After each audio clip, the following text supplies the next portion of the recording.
It is with great pleasure that we extend a warm welcome to Professor Dr. Amit Jain, a luminary in the field of education in our Learning from Leaders series. He is the president of Amity University Rajasthan and has carved a remarkable path through academia, administration and international collaborations. Professor Jain's academic journey is adorned with laurels, holding a PhD from Sardar Patel University, and he is an alumnus of the prestigious IIM Ahmedabad too.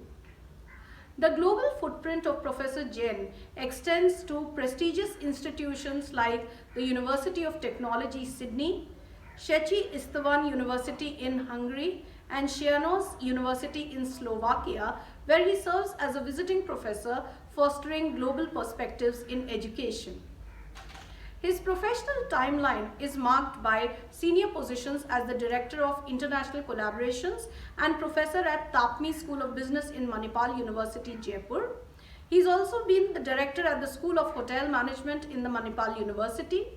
His association with J.K. Lakshmipat University and CPIMR Ahmedabad reflects a diverse and enriching career trajectory. Dr. Jain has been actively involved in designing, conducting training programs for renowned organizations such as IDBI Bank, Bank of Baroda, JK Tyre, eMall Infotech, Gale and many more.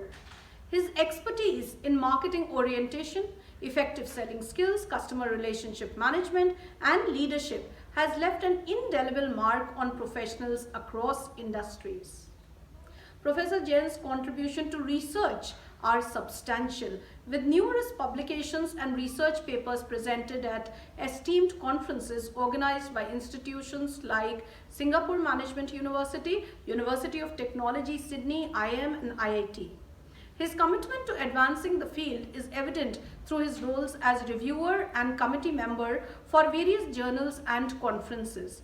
He is also the chief editor of Amity Management Review, member of editorial boards, and he actively participates in curriculum designing and examination committees for various universities.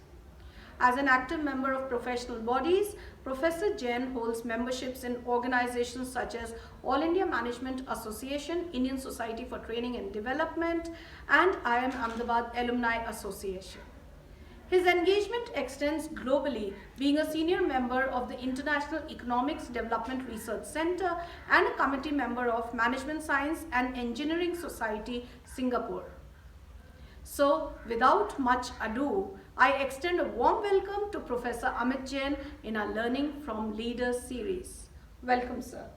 Thank you so much, Dr. Veena, for this kind and generous introduction. And I'm truly honored to be part of this wonderful series that you have initiated, Learning from Leaders.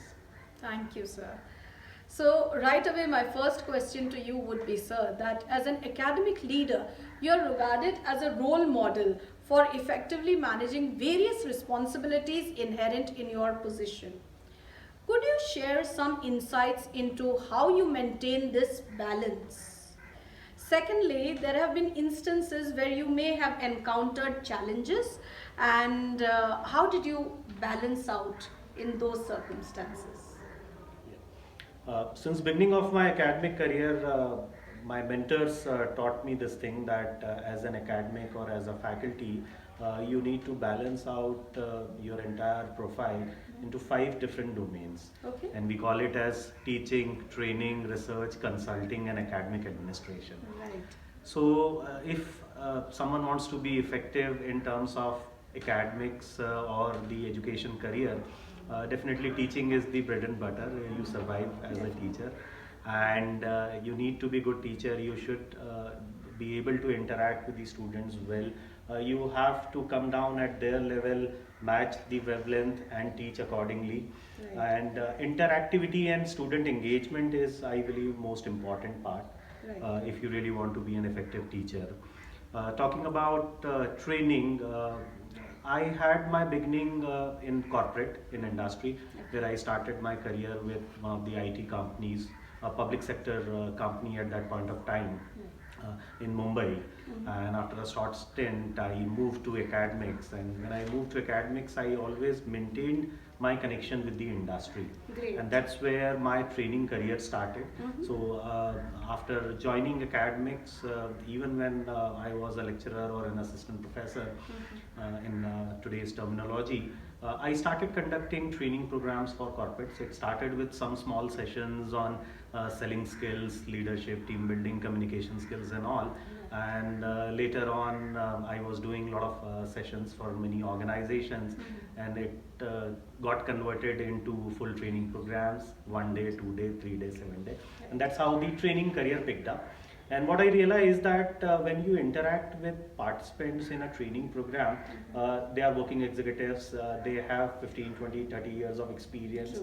Not only you are teaching or you are training them, but you are also learning a lot in the process. In fact, initially when I used to approach these companies, they used to say, I was very young at that point of time, so someone of 26 years of age going and telling a company that I'll train your managers of 45, 50, 55 years of age. So there was a lot of resistance. Many were not willing to experiment.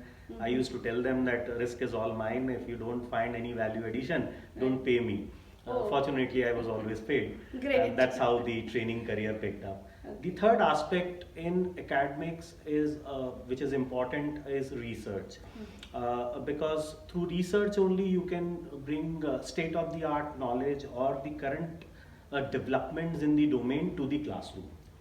So for research you have to read a lot. You need to be in touch with all the latest journals, the latest publications that have come up.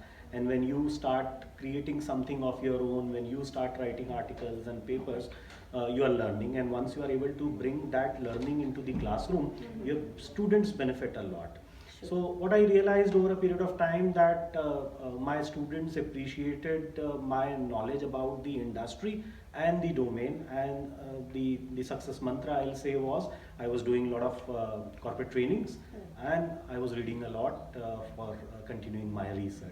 Great. The fourth part, which we call as consultancy, generally doesn't happen in the beginning of the career, but over a period of time, once some of my articles got published and I was talking about marketing communications, I was talking about sales and promotion strategies, and some organizations started approaching for that consulting part also, or some kind of evaluation studies or some project studies for their organization. The last part which I said is administration, or we call it as academic administration. That's a reality of the day. Today the education is completely supplemented by use of technology. Right. And when you have your ERP systems, when you have your learning management systems, there will be a lot of academic administration that will come up.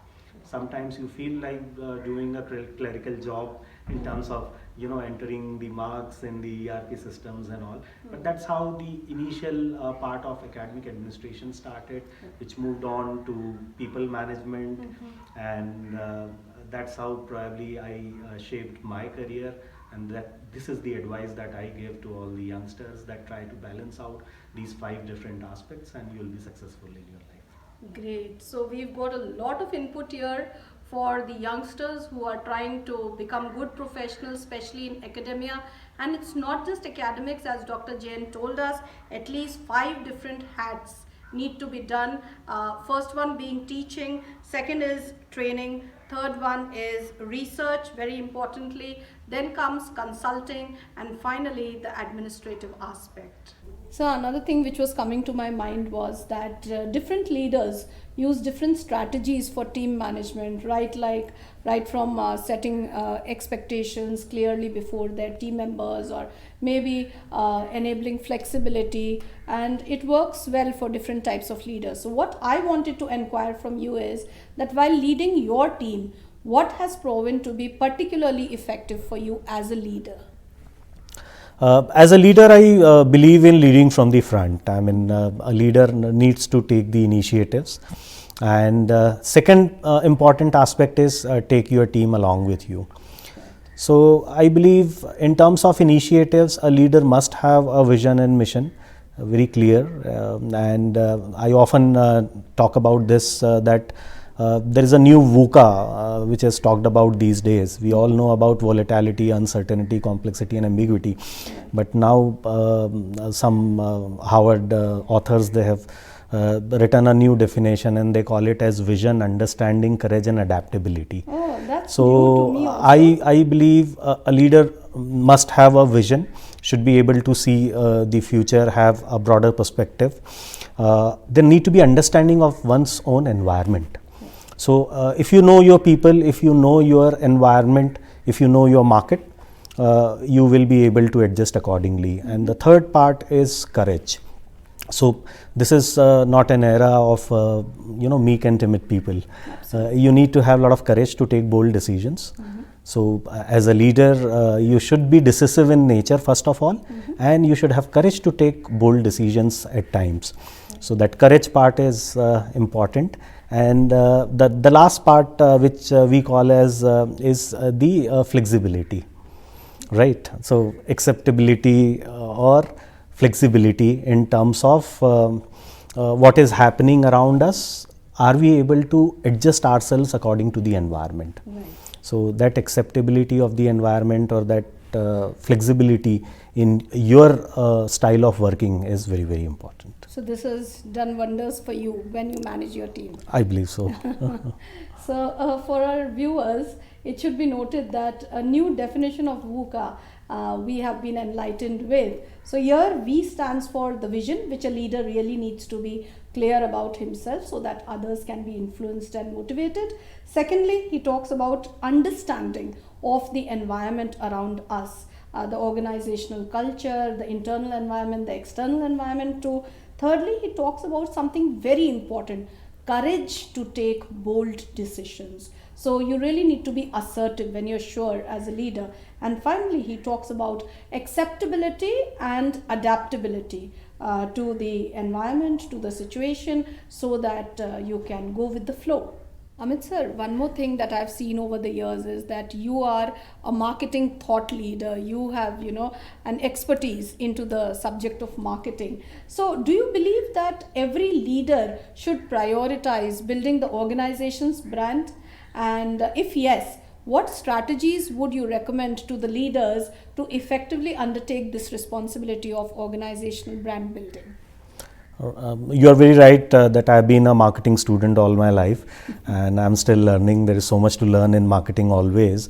From marketing perspective, since I taught marketing for several years to several batches, especially more towards selling skills, more towards marketing communication, courses related to services marketing and all, that has given me great learnings to even apply it to my own organization.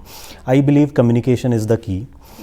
Today you might be doing wonderful work, but if people are not aware about it, if the world doesn't know about it, it does not make any sense. So no doubt we need to talk about ourselves, we need to talk about work, and we need to bring it in front of the people in right perspective. So from marketing aspect, communication I believe is most important.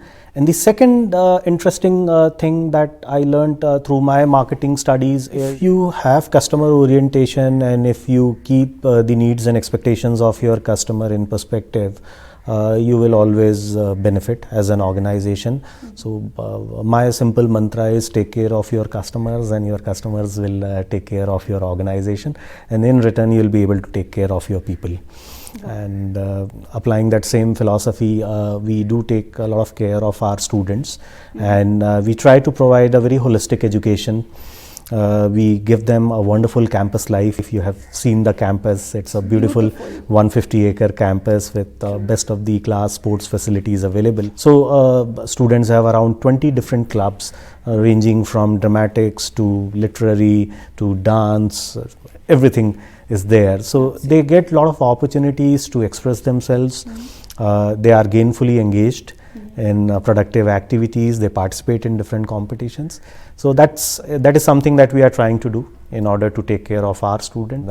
They are doing wonders when it comes to placements, they are doing wonders when it comes to appearing in competitive examinations or carrying the Amity flag forward all over the globe. Great. So we have understood that for brand building, a leader could take 2 steps specifically. Number 1, communication is very, very important. कहते हैं ना, जो दिखता है वो बिकता है. So whatever good work you may be doing, but it should be adequately and appropriately communicated to the right audience. And secondly, Sir has talked about customer orientation, which they are doing wonderfully well at Amity, because everyone is so happy, right, from students to faculty, and the report card of the university is their placements, of course, which shows that they are really very concerned about the customer satisfaction and customer delight. So one last question I would like to ask you is that what are the essential criteria that academic leaders must prioritize to showcase their efficacy and efficiency, proficiency within their respective roles? I believe a lot of emphasis from leader side should be on setting systems and processes.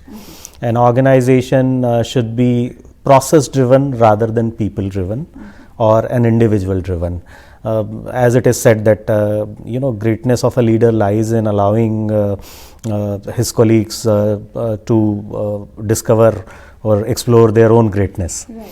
So from that philosophy, I believe in taking team along with me in everything I do. I give a lot of autonomy and freedom to experiment, so that they can also take initiatives, right? I believe a lot in the philosophy of Swami Vivekananda.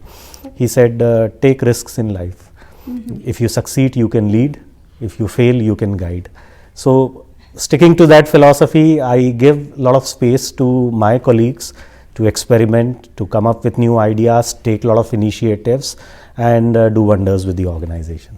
Great. So what we understand here is that if you want to be a leader in the academic sphere, number 1, make sure that your processes are in place. So it should be process driven rather than people driven, aspect which needs to be honed. Secondly, giving freedom and autonomy to your team members would always help them grow well and empower them, so that finally they are in an auto mode.